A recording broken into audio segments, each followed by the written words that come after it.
Welcome back, everyone. We're diving into some pretty dense material today. Yeah. Japanese imperialism and colonialism from the late 1800s through World War II. Right.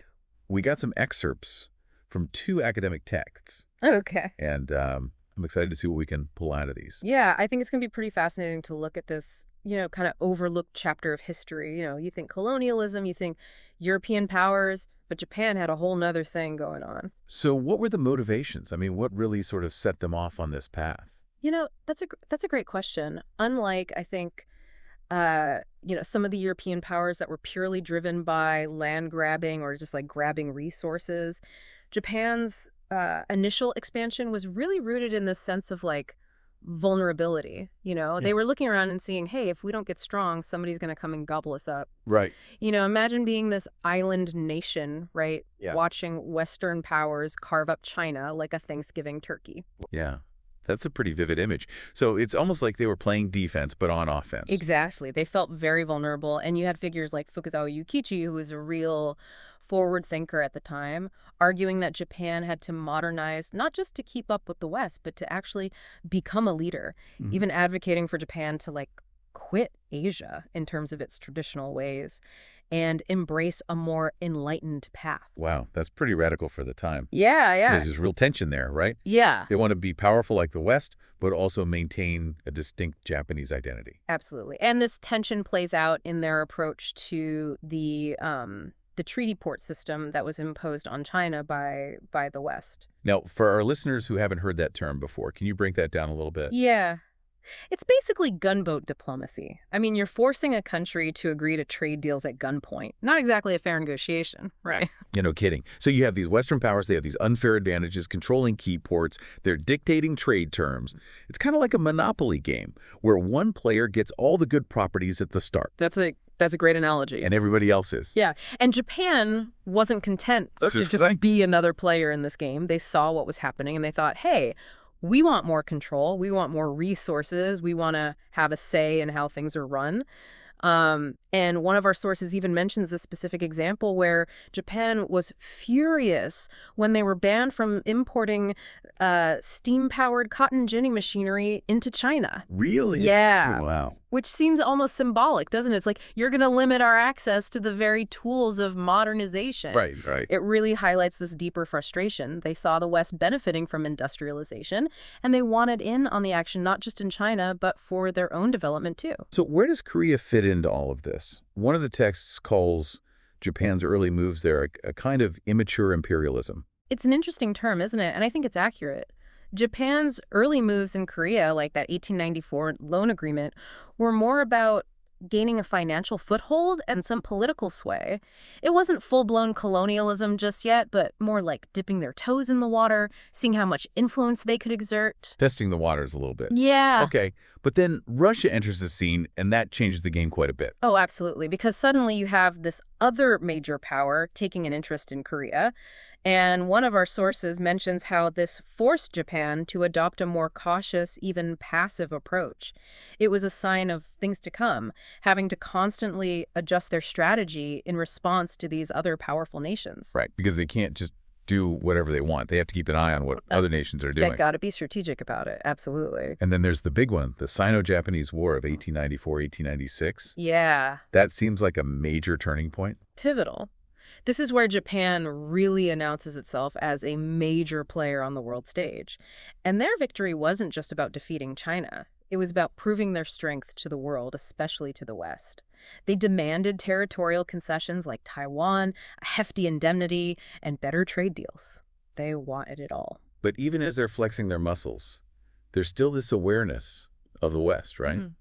One of the sources mentioned how Japan was worried about provoking a negative reaction from the Western powers. Always. They were walking this tightrope, wanting to assert themselves, but also knowing that they couldn't afford to completely alienate the very powers they were trying to emulate. It seems like early Japanese expansion is just this real mix of ambition and caution, pragmatism, and even a little bit of paranoia. You got it. It's a really complex picture. And as we move into the 20th century, things get even more complicated. We see Japan grappling with this idea of spheres of influence, especially in China. Imagine it like everyone wanting a slice of the China pie and Japan trying to figure out how to get the biggest piece. Yeah, carving up China. Everybody wants a piece. Exactly.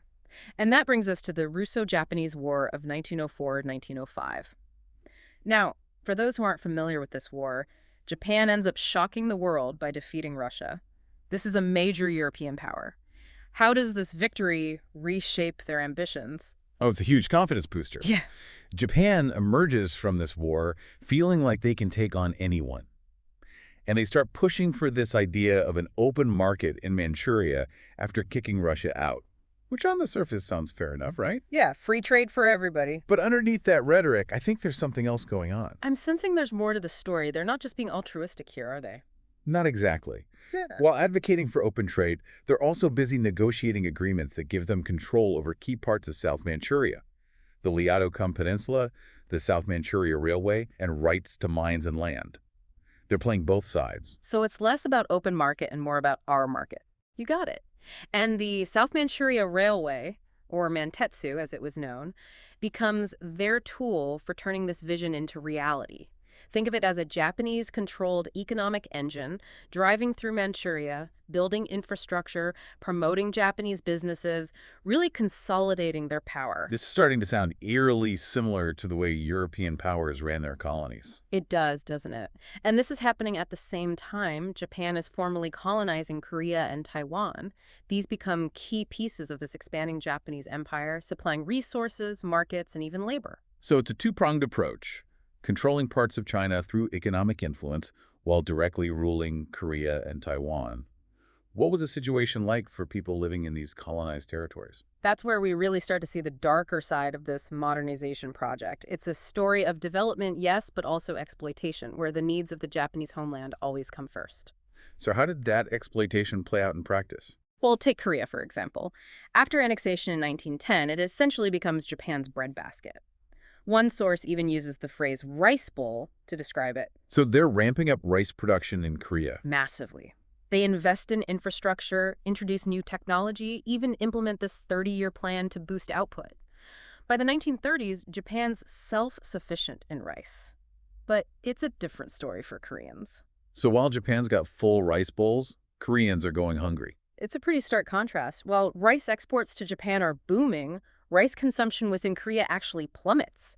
People are forced to eat cheaper, less nutritious alternatives like millet imported from Manchuria. It's a clear case of colonial policy prioritizing the colonizers' needs over the well-being of the colonized. Yeah, it's a familiar story, isn't it? Taking resources from one place to benefit another. Unfortunately, yeah. And it sounds like rice wasn't the only thing Korea was supplying. Right, other industries were also exploited.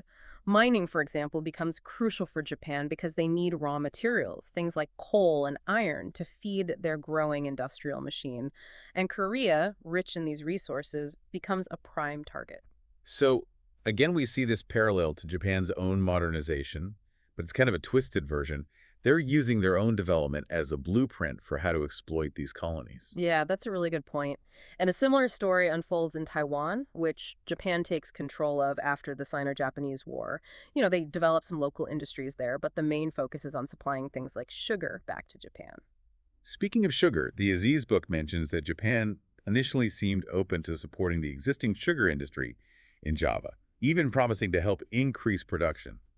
What happened there? Yeah, I think that initial openness was a bit of a smokescreen. Boosting Javanese sugar production didn't really fit into their bigger plan of creating this tight-knit economic bloc centered on Japan and closer territories like Taiwan. Right. They wanted those areas to be the primary sugar suppliers. So how did they shift sugar production away from Java? Did they just kind of shut everything down? No, it was more gradual than that. They basically orchestrated this transfer of ownership, moving sugar plantations and processing facilities from European hands into Japanese hands.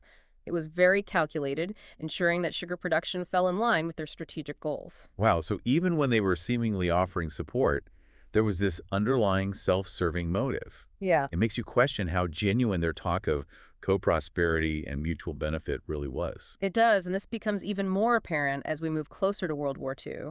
The gap between their rhetoric and the reality on the ground widens considerably. Now, shifting gears back to the broader picture, one of the sources describes the period after World War I as a time of growing challenges to that Western-dominated treaty port system in China. How did Japan navigate this shifting landscape? It was a really uncertain time for Japan. The old world order was crumbling. new powers like the United States were flexing their muscles, and Japan had to figure out how to adapt.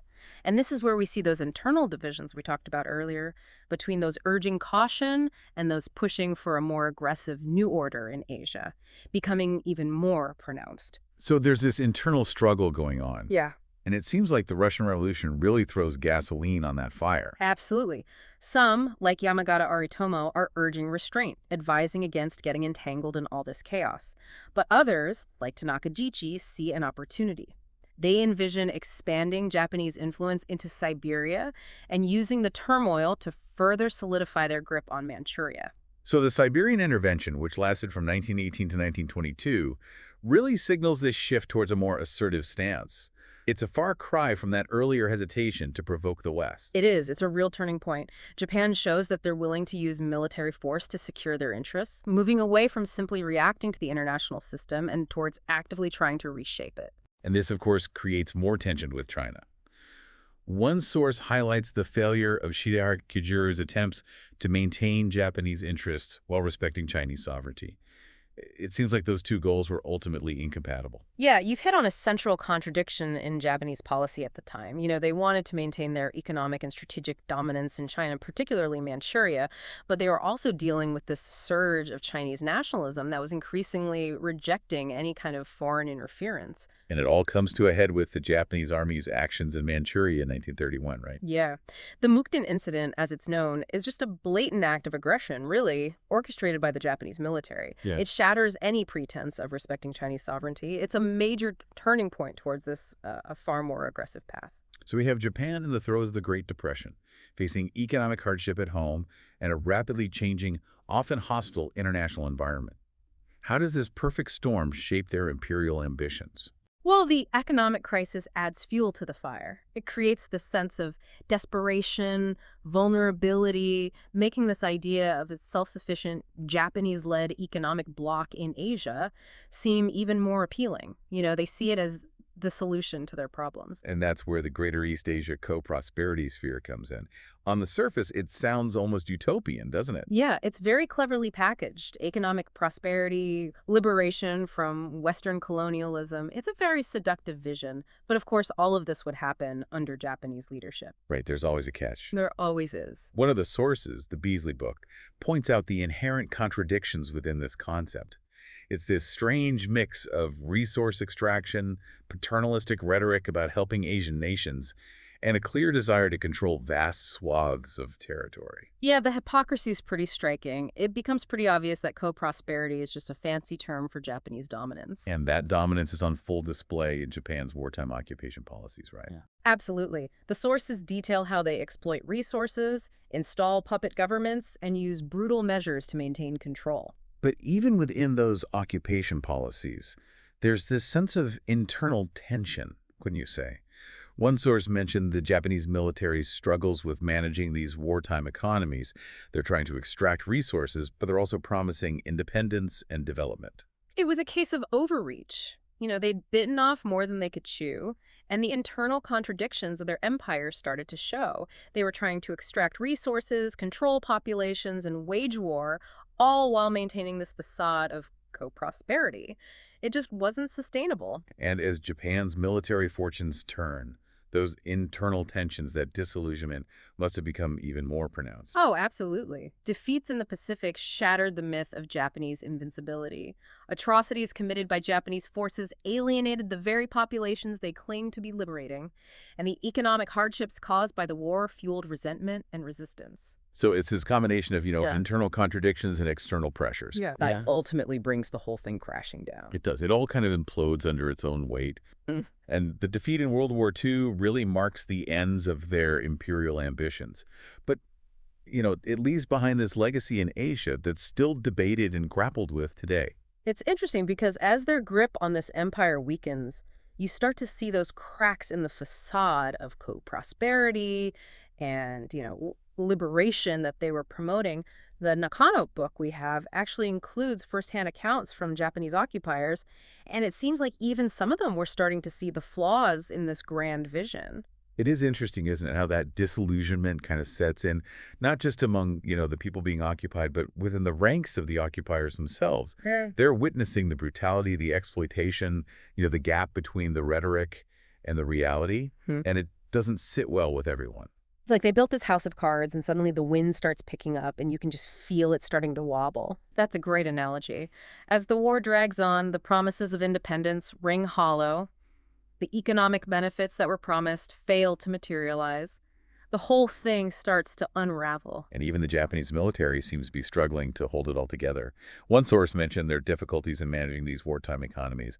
It sounds like they were trying to juggle too many things at once, extract resources, control populations, wage war, and still somehow maintain this image of co-prosperity. Yeah, it was an impossible balancing act. Yeah. They were overextended, overstretched. Right. And as Japan starts to lose ground militarily, those internal tensions, that disillusionment just intensifies. So in the end, it's this perfect storm of internal and external factors that brings the Japanese empire to an end. But as you said, it leaves behind this really complicated legacy. How should we think about that legacy today? That's the million-dollar question. It's a legacy of contradictions, right? On the one hand, you can't ignore the brutality of the Japanese occupation, the exploitation, the war crimes. But then there's also this undeniable impact that Japanese imperialism had on modernizing certain parts of Asia, on challenging Western dominance, on sparking nationalist movements. I mean, it's a mixed bag. It's a tangled web, and it's easy to get caught up in trying to simplify it, to label it as purely good or purely bad. But history rarely works that way, does it? It doesn't. And that's what makes studying history so fascinating and important, right? It forces us to confront these nuances, to grapple with the complexities, and to resist the urge to just reduce the past to these simple narratives. Well said. So, to our listener, we'll leave you with this final thought. As you continue to learn about Japanese imperialism, don't be afraid to ask tough questions. How do you weigh the progress against the pain? How do you acknowledge both the positive and negative aspects of this legacy? There are no easy answers, but the process of wrestling with these questions, I think, is where the real learning happens. That's where the good stuff is. Keep digging, keep exploring, and keep an open mind. The journey through history is never truly finished. That's it for our deep dive today. Catch you next time.